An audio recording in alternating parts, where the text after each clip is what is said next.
मोक्षमार्गस्य नेतारं भेतारं कर्मभूभृतां ज्ञातारं विश्वतत्त्वानां वन्दे तद्गुणलब्धये।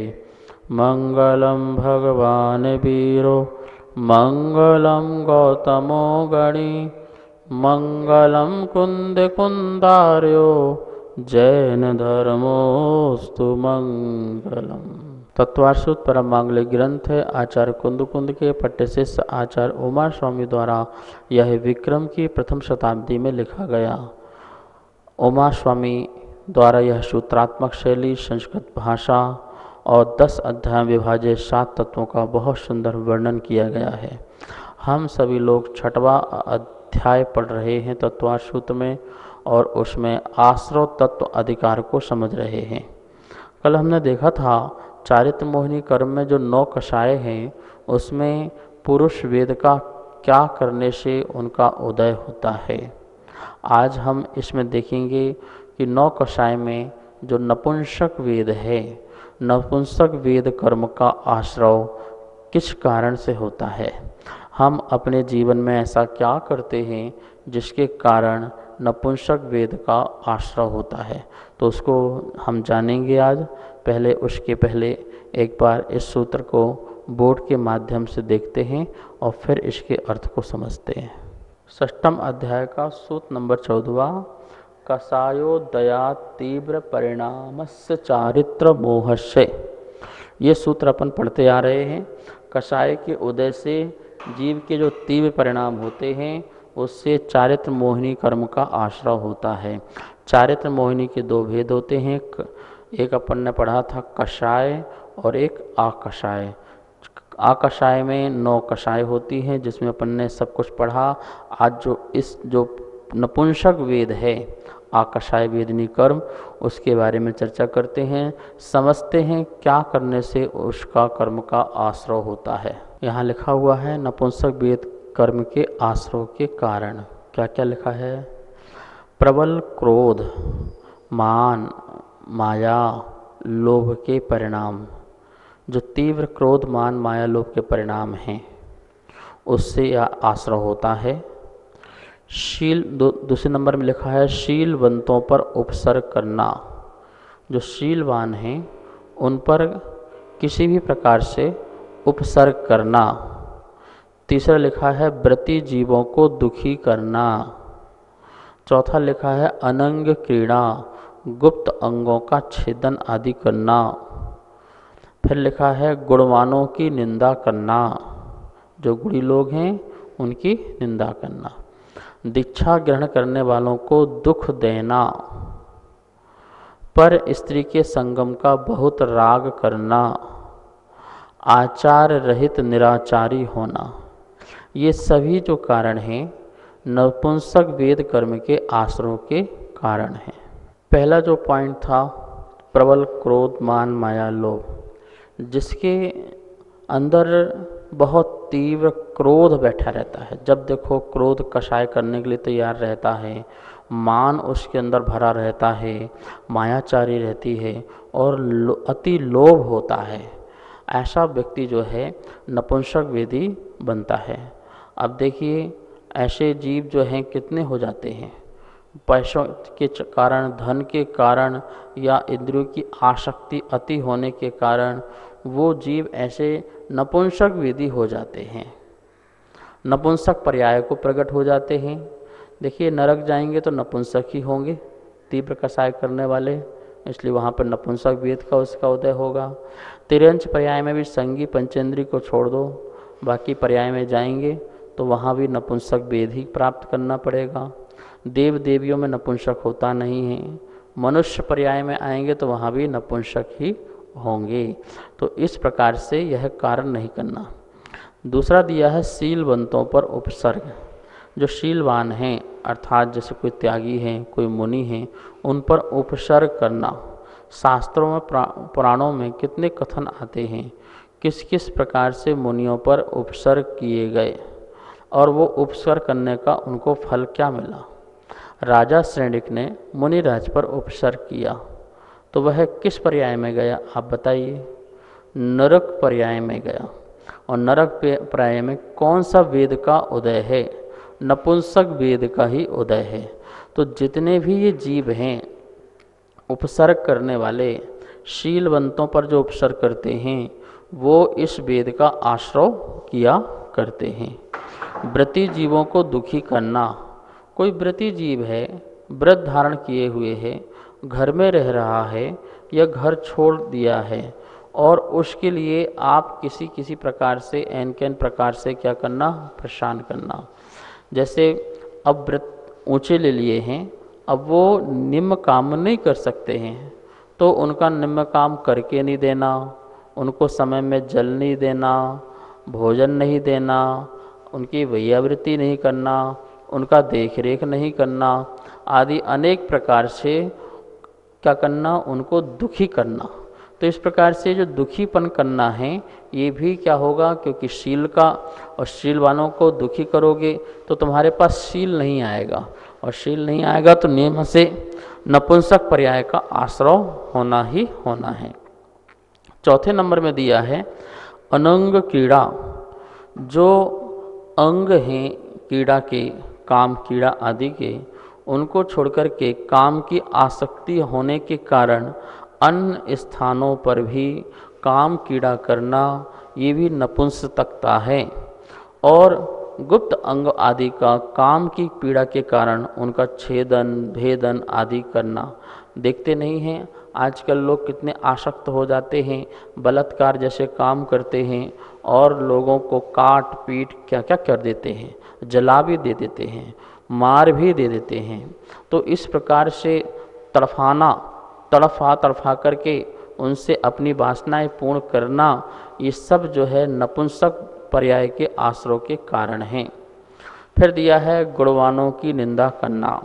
जो गुणी लोग हैं, जिनके पास गुण हैं, अच्छे अच्छे गुण हैं, सज्जनता का, सरलता का, सौम्यता का, वात्सल्य का, धर्म का, सत्कार करने का, दान पुण्य करने का, ये सब अच्छे अच्छे जिनके अंदर गुण हैं, दया, परोपकार और सहयोग, हेल्पफुल, ये सब जो अच्छे अच्छे गुण हैं, ऐसे गुण जिनके पास हैं तो उनके गुणों को पचा नहीं पाना और उनके गुणों की निंदा करना। ऐसे निंदा करने वालों के पास गुण नहीं आ सकते हैं, क्योंकि गुण उनके पास क्यों आएंगे जब गुणों की निंदा करेंगे? तो नपुंसकों के पास फिर क्या ऐसे गुण होते हैं? फिर तो वो क्रूर व्यक्ति होते हैं। नपुंसक लोग जो हैं वो करुणावान नहीं होते हैं, वो क्रूर हो जाते हैं। फिर वो अपने लाज शर्म को छोड़ करके क्रूरता के परिणाम में आ जाते हैं। इसलिए ऐसे पर्याय में आपको जानना पड़ेगा यदि ऐसे कार्य करेंगे तो। फिर दिया है दीक्षा ग्रहण करने वाले को दुख देना। कोई व्यक्ति दीक्षा के लिए अग्रसर हो रहा है, बैरागी हो रहा है, घर छोड़ना चाहता है, दीक्षा लेना चाहता है, लेकिन उसको नहीं लेने देना, उसके बीच में आकर के उसको अनेक प्रकार से उसको दुख देना, मारना, पीटना, रोकना, कमरों में बंद करना आदि अनेक प्रकार से उसको दुख देना, तो दीक्षार्थियों को दुख देना ये भी नपुंसकता का कारण है। फिर दिया है पर स्त्री के संगम का बहुत राग होना। जो पर स्त्रियां हैं या स्त्रियां लगा लेंगे पर पुरुष हैं, तो पर स्त्री और जो पर पुरुष हैं मतलब अपने स्वपति या स्वपत्नी को छोड़ करके पर स्त्री या पर पति के प्रति जो आकर्षित होते हैं, आकर्षित होती हैं और उनको ललचाते हैं, तो वो जो हैं नपुंसक पर्याय को प्रकट होते हैं। जिनको पुरुष और महिला दोनों में आसक्ति होती है, ऐसे पुरुष भी नपुंसक वेद कर्म के आश्रय का बंद करते हैं। फिर दिया है आचार्य रहित निराचारी होना। जो आचरण का पालन नहीं करते हैं, आचरण के प्रति अनादर भाव रखते हैं, आदरता नहीं रखते हैं, वो व्यक्ति भी नपुंसक वेद कर्म के आश्रय करते हैं। देखिए नियम का भाव नहीं है, व्रत का भाव नहीं है। यदि किसी से कहा जाए तुम रात्रि भोजन मत करो, जीव हिंसा होती है, तो हम ये नहीं कर सकते हैं। अभक्ष का त्याग कर दो, तो हम ये भी नहीं कर सकते हैं। जिनको नियम व्रत लेने के परिणाम नहीं हैं, अथवा उनके प्रति नास्तिकता का भाव रखते हैं, अथवा वो आचरण का पालन करना ही नहीं चाहते हैं, ऐसे जो जीव हैं वो नपुंसक वेद कर्म के आश्रय के कारण हैं, अर्थात वो नपुंसक वेद आश्रय उनके हुआ करता है। अब आप सोचिए कितने लोग संसार में ऐसे हैं जिनको नियम से क्या होता है, डर लगता है। नियम की बात करो तो वो आते जाते ही नहीं हैं। कुछ लोग तो कितने ऐसे होते हैं जो मुनिराजों के पास इसलिए नहीं जाते हैं क्योंकि उनके पास जाएंगे तो वो हमको नियम दे देंगे, हमको व्रत दे देंगे। क्या कोई आपसे कोई अनमोल चीज़ मांग लेते हैं गुरु? क्या कोई आपसे कोई धरोहर मांग लेते हैं क्या? अरे आपके हित के लिए आपकी बुराई ही तो मांगते हैं। गुरु बोलते हैं मुझे दक्षिणा दो। क्या दक्षिणा दो? अपनी बुराई दे दो, बुराई छोड़ दो। क्या तुम्हारा हीरे मोती जवाहरत धन दौलत संपत्ति वैभव मांग लिया क्या? उन्होंने तुम्हारी बुराई मांगी और तुम बुराई नहीं दे पा रहे हो, अर्थात अपने अंदर शुद्ध आचरण नहीं ला पा रहे हो। तो गुरु महाराजों से डर करके उनको न वो आहार दान देते हैं, न उनके पास आते हैं, और आएंगे तो ऐसे काल में आएंगे जिस समय उनका मौन होगा या वो आहार आदि में होंगे। दर्शन भी हो गया और अपना काम भी बन गया। ये सब जो छल है, ये कपट है, मायाचारी है, इन सब परिणामों से जीव जो है नपुंसक वेद कर्म का आश्रय करता है। अतः हमें ध्यान रखना है कि कभी भी इस प्रकार के परिणाम नहीं रखना है और आचरण की ओर बढ़ना है। नमोस्तु आचार्य श्री जी। आचार्य श्री जी, सम्यक दृष्टि जीव भी अगर संसार के भोगों में आसक्त हों तो क्या वह भी नपुंसक बन सकते हैं? सम्यक दृष्टि जो जीव है कभी भी नपुंसक पर्याय को प्राप्त नहीं होता है। सम्यक दर्शन के काल में यदि उसका मरण होता है तो नियम से देवगति को ही प्राप्त होता है। हाँ, ये बात हो सकती है कि जो सम्यक दर्शन के पहले यदि उसने नरक और तिरंच आदि का पर्याय प्राप्त कर ली हो, बंद बांध लिया हो, और उसके बाद उसने सम्यक दर्शन धारण किया हो, तो वह जीव जो पूर्व में आयु बांधी है उसके प्रभाव से वह नरक गति आदि में जाते हैं। जैसे राजा श्रेणिक ने वह मिथ्यात काल में नरक का बंद बांधा और बाद में उन्होंने सम्यक को प्राप्त किया। चूँकि आयु का बंद बांधा था तो नरक गए, वहाँ पर नरक में उन्होंने नपुंसक पर्याय प्राप्त की। पर सम्यक का प्रभाव नपुंसक पर्याय नहीं है, ध्यान रखना। सम्यक काल के कारण और सम्यक के कारण नपुंसक पर्याय प्राप्त की है ऐसा बिल्कुल भी नहीं होता है। क्योंकि सम्यक दृष्टि जो जीव होता है वो भोगो भोग में लिप्त होते हुए भी भोगो भोग को मोक्ष का कारण, सुख का कारण, आनंद का कारण नहीं मानता है और पर से सुख नहीं मिलता है। वो इस प्रकार का भेद ज्ञान अच्छी तरह से जानता है। इसलिए सम्यक दर्शन के प्रभाव से वो नपुंसक आदि पर्याय को प्रकट नहीं होता है। पूर्व काल में यदि बांधा हुआ मिथ्यात काल में नरक आदि या एक इंद्रिय, दो इंद्रिय, तीन इंद्रिय आदि नपुंसक पर्याय को उन्होंने बांधा हो तो उसके वो भोग सकता है और जा सकता है। पार्श्व पुराण में और भी बातें आई हैं नपुंसक वेद के आश्रय का कारण। देखते हैं क्या लिखा है।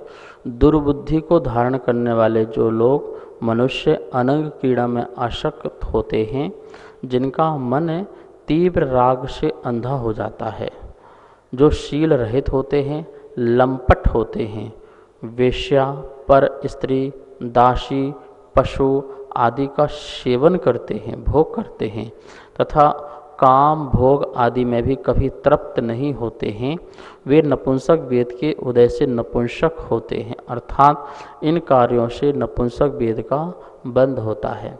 कहने का तात्पर्य है कि जो काम भोग में सदा आसक्त रहते हैं, पांचों इंद्रियों के विषयों में ही आसक्त रहते हैं, उन्हीं के बारे में सोचते हैं, चिंतन करते हैं, उन्हीं के बारे में बातें करते हैं और उन्हीं को प्राप्त करने के लिए पुरुषार्थ करते हैं। वो दिन रात 24 घंटे इसी चीज़ों को देखते हैं। जैसे काम भोग आदि के लिए, अन्य इंद्रियों को भी तृप्त करने के लिए क्या क्या साधन हो सकते हैं, उन साधनों को जुटाते रहते हैं, उन साधनों के लिए ही पैसा कमाना, धन कमाना, पुरुषार्थ करना आदि अनेक प्रकार के देखते नहीं हैं लोग, काम भोग के लिए लाखों लाखों रुपए भी खर्च कर देते हैं, देश विदेश में घूमने आदि भी जाते हैं सिर्फ इसी काम के लिए। तो इस प्रकार से लोग जो हैं, इतनी उनकी आसक्ति है, वो आसक्ति ही उनको क्या करती है, नपुंसक बनाने में कारण बनती है। जो अपनी जो शक्ति है और अपना जो अर्थ है वो काम भोग में लगाते हैं या विषयों को पूर्ण करने में लगाते हैं, वो सभी जीव जो हैं नपुंसक वेद कर्म का आश्रय किया करते हैं। अतः हमें क्या करना है, हमें शिक्षा अच्छी ग्रहण करना है, हमें स्वाध्याय के माध्यम से ये जानना है कि हमें धन आदि का और अपने श्रम आदि का दुरुपयोग नहीं करना है, अपने पापों की निजरा कैसे हो, हम अनासक्त कैसे बने, बैरागी कैसे बने, काम भोग बंध कहा, ये जो कथाएं हैं इनको हमें रोकना पड़ेगा। आचार्य कुंद स्वामी समय सार में कहते हैं, सुध परिचदानुभूदा सर्वस्वीय काम भोग बंद कहा, एतस्सा सुवलंभो नरवी सुलभो न विहत्तस्य। क्या सुंदर बात कही कुंद स्वामी ने।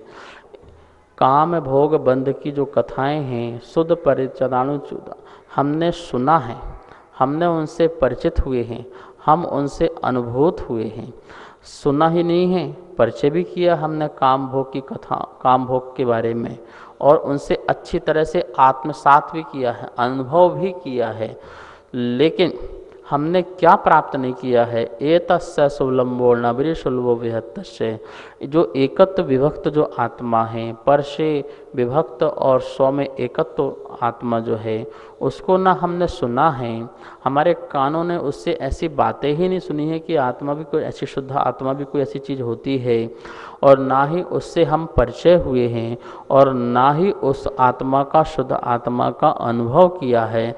इसी कारण से इस काम भोग बंद की कथाओं के कारण से हम जो हैं खोटी खोटी पर्यायों में जाते रहे, खोटे खोटे काम करते रहे, गलत गलत काम में ही लगे रहे।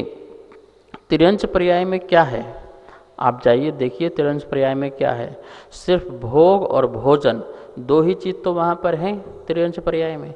24 घंटे वो भोजन के बारे में सोचते हैं, 24 घंटे वो भोजन के बारे में ही क्या करते हैं, पुरुषार्थ करते हैं। 24 घंटे का मतलब जितने समय वो जागृत होते हैं, उस जागृत अवस्था के काल में वो सिर्फ भोजन के बारे में ही सोचते हैं।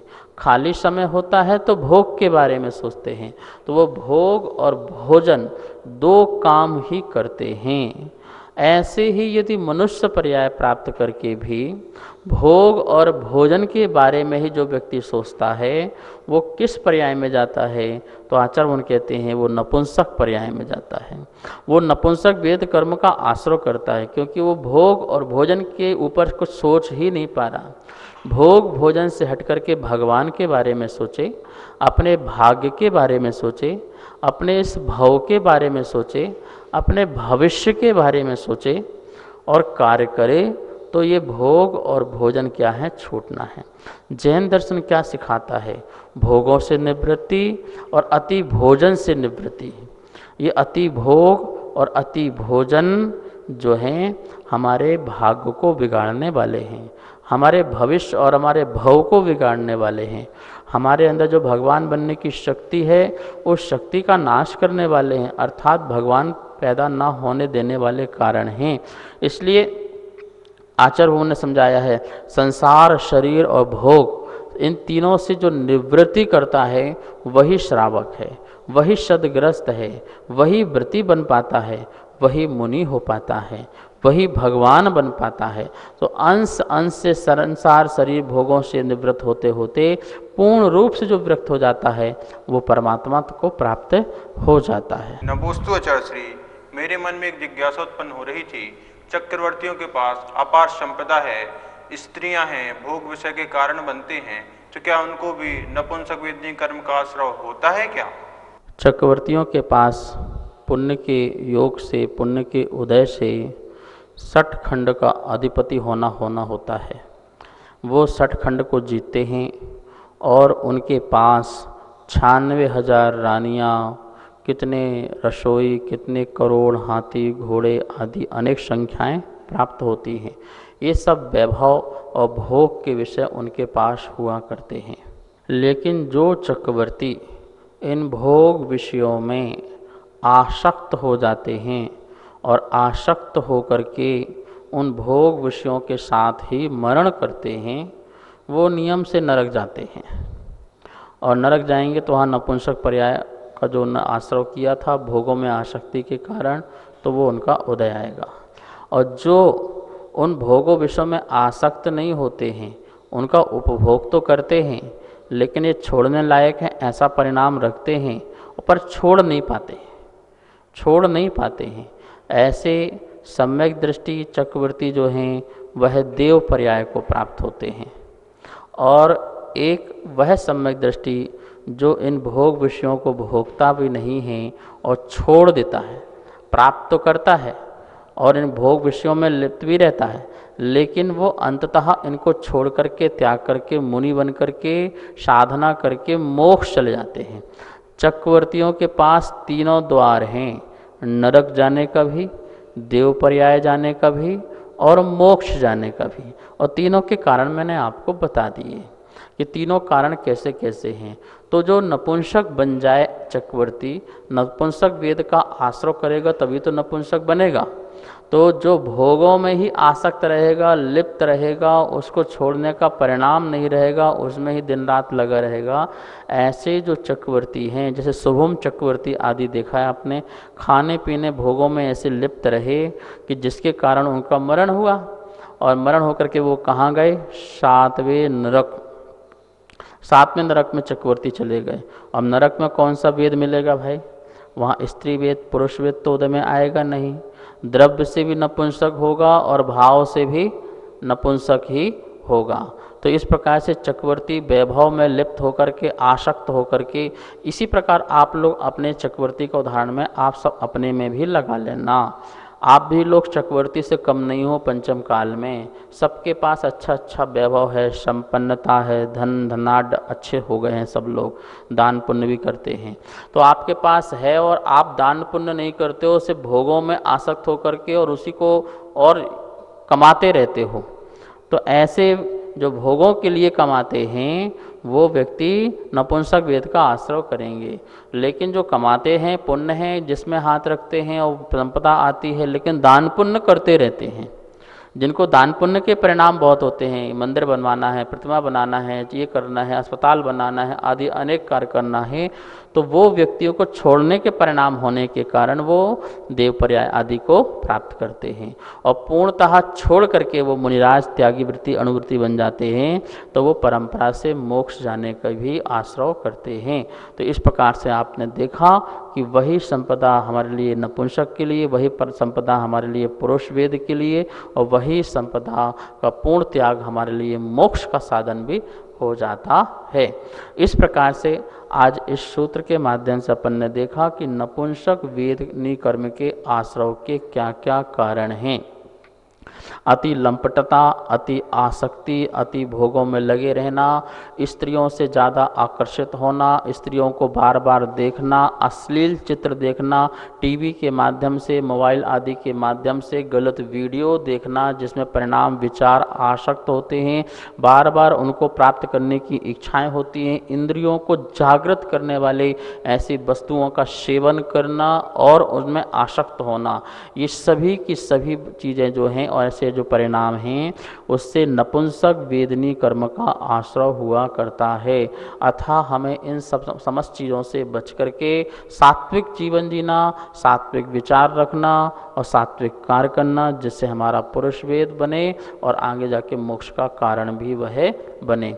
इसी भावना के साथ आज का यह स्वाध्याय जो है हम यहाँ संपन्न करते हैं। आपके मन में किसी भी प्रकार की शंकाएं आती हैं तो आप भैया जी को शंकाएं भेज सकते हैं। इसके के बाद आगम धारा शंका समाधान आती है, उसमें आपका समाधान भी किया जाएगा। चलिए अब आते हैं, अपन सब लोग जिनवाणी स्तुति करते हैं। जावाणी के ज्ञान से सूझे लोकालो, सो वाणी मस्तक धरो सदा देत हो धो। हे जिन वाणी भारती तो है जपो दिन रे, जो तेरी शरणा धरे सो पावे सुख चैन। सभी को बहुत बहुत मंगल आशीर्वाद। सभी स्वाध्याय प्रेमी बंधुओं को सादर जय जिनेन्द्र। हमारे बीच तत्वार्थ सूत्र जी की द्वितीय अध्याय की पुस्तक छपकर आ चुकी है, जो कि आप सभी लोग मंगवा सकते हैं। नीचे दिए गए नंबरों पर संपर्क करें और पुस्तक मंगवा लें। और तीसरे अध्याय की पुस्तक छपने के लिए जा चुकी है, आप सभी लोग उसमें भी सहयोग करें। धन्यवाद। जय जिनेन्द्र।